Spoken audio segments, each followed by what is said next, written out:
ఉంది. ఈ రాష్ట్రాన్ని మంచిగా చేయాలన్న ఆలోచనతోటి ముందు పోతున్నాం.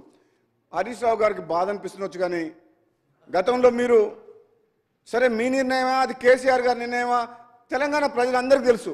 ఆ రోజు ఆనాడు ముఖ్యమంత్రి ఎదురుగా గట్టిగా మాట్లాడే ధైర్యము మంత్రులకు, ఎంపీలకు, ఎమ్మెల్యేలకు, అధికారులకు లేదు అధ్యక్ష. అది వాస్తవం, వాళ్ళు ఒప్పుకోవాలి గుండె మీద చేసుకొని.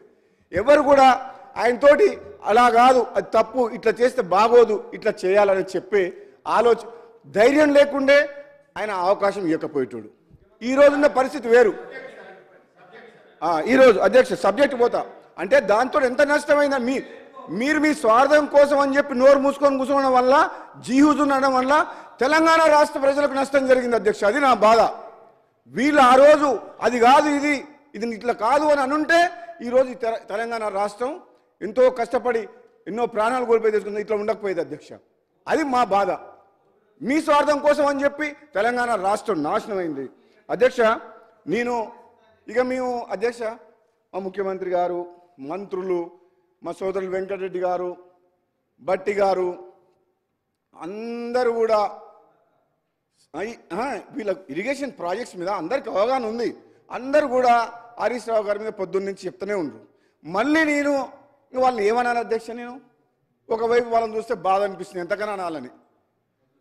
కానీ అట్లని చెప్పేసి వాళ్ళు మేము తప్పు చేసిన ఒప్పుకుంటావా, ఒప్పుకుంటున్నాం, నిజంగానే తప్పు జరిగిందని అంటున్నా అంటే అది లేదు. మళ్ళీ ఇప్పటికైతే ఆ రోషం మాత్రం పోలే. చేసిన తప్పులు చాలమని ఇంకా ఉల్టా మమ్మల్నే బదనామం చేస్తామని చెప్పేసి ఏదో ప్రయత్నం చేస్తారు. కానీ చాలా క్లారిటీగా ఉన్నాం అధ్యక్ష. కాంగ్రెస్ పార్టీ ఈరోజు గౌరవ ముఖ్యమంత్రి గారి నాయకత్వంలో ఎంతో క్లారిటీతో పనిచేస్తుంది.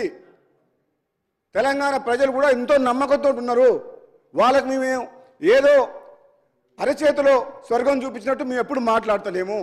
మేము ఎట్లా మాట్లాడుతున్నాం? కాంగ్రెస్ పార్టీ అంటే ఫస్ట్ మా ధర్మం ఏంటంటే ఈరోజు పరిస్థితి ఏంది, రాష్ట్రంలో ఆర్థిక పరిస్థితి ఏంది, కృష్ణా జలాలు ఎట్లయింది, ఈరోజు మన ప్రాజెక్టుల పరిస్థితి ఏంది అని వివరంగా అన్ని ప్రజల్లోకి తీసుకుపోతున్నాం అధ్యక్ష. ఇక లాస్ట్కు మా ప్రాజెక్టు విషయం నల్గొండ జిల్లా అధ్యక్ష. నల్గొండ జిల్లాలోనే పోరుబాటు చేసి ఇచ్చారు. మా సోదరులు కూడా చాలాసార్లు మాట్లాడిండ్రు. ఏమని? నల్లగొండ జిల్లాకు మీ ప్రభుత్వం గత 10 ఏళ్లలో చేసినంత అన్యాయము గతంలో ఎప్పుడు జరగలేదు.